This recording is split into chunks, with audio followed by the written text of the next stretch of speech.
Dans le creux d'une vallée entourée de baobabs centenaires, s'étendait le village de Nyandama, là où le vent portait les récits anciens comme un griot invisible. Les toits de chaume s'y alignaient comme des témoins muets de l'histoire. Et chaque maison racontait un fragment d'âme. C'était un village où les traditions vivaient dans chaque battement de tambour, où les ancêtres parlaient à travers les rêves, et où le football était plus qu'un jeu. C'était un souffle d'espoir. Tous les soirs, quand le soleil s'inclinait derrière la colline de Nkolo, les enfants se rassemblaient sur la grande clairière pour taper dans un ballon usé, rafistolé avec des ficelles. Au centre de cette jeunesse pleine de fièvre, il y avait Kofi, un garçon de 16 ans, aux yeux noirs profonds comme la nuit et aux pieds bénis par les esprits du vent. Mais Kofi portait aussi un fardeau, le mystère de son père disparu, l'illustre Yao l'étoile. Autrefois le prodige du village, parti pour l'Europe avec un contrat professionnel et dont on n'eut plus jamais de nouvelles. On racontait qu'il avait trahi les siens. D'autres disaient qu'il était mort dans la misère. Sa mère, Abba, ne parlait jamais de lui. Un jour, un vieux pick-up poussiéreux vint briser la quiétude du village. À son bord, un ancien recruteur de la capitale, Moussa Badié, en quête de talent pour une compétition nationale de jeunes. Il vit Kofi jouer et resta figé, comme si le passé venait de lui sauter au visage. « Il joue comme Yao », murmura-t-il. Kofi fut sélectionné.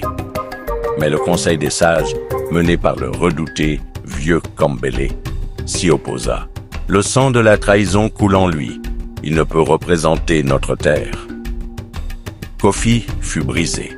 Pourtant, dans la nuit, sa grand-mère, Mema, le fit venir près du feu. Elle lui tendit un petit sac en cuir orné de symboles Akan. « Ce sont les lettres de ton père », il écrivait.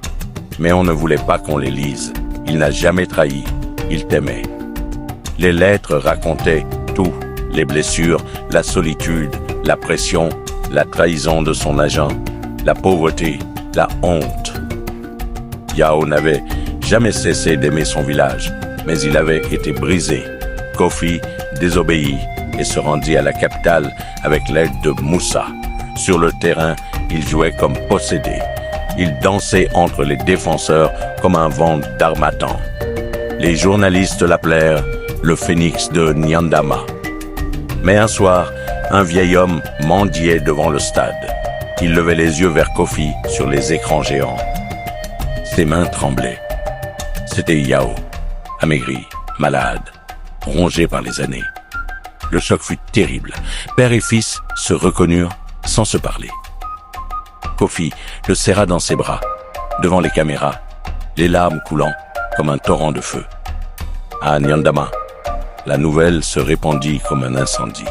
Certains pleuraient de honte, d'autres de joie. Kofi revint, tenant son père malade par la main. Il se tint devant le conseil. « Vous avez banni la vérité. Vous avez laissé les murmures guider vos jugements. Mais la vérité revient toujours.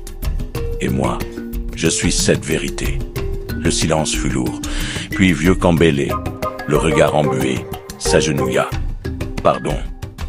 Que l'étoile brille de nouveau parmi nous. » Yao mourut quelques semaines plus tard, le sourire aux lèvres, après avoir vu Kofi soulever le trophée du tournoi national sous les couleurs de Nyandama.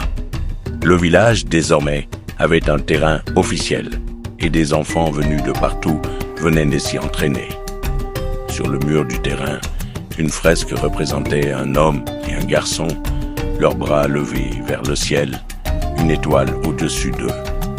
Et sous la fresque, ces mots en dialecte Akan. Ce n'est pas la gloire qui élève un homme, mais la manière dont il porte les cicatrices de son passé.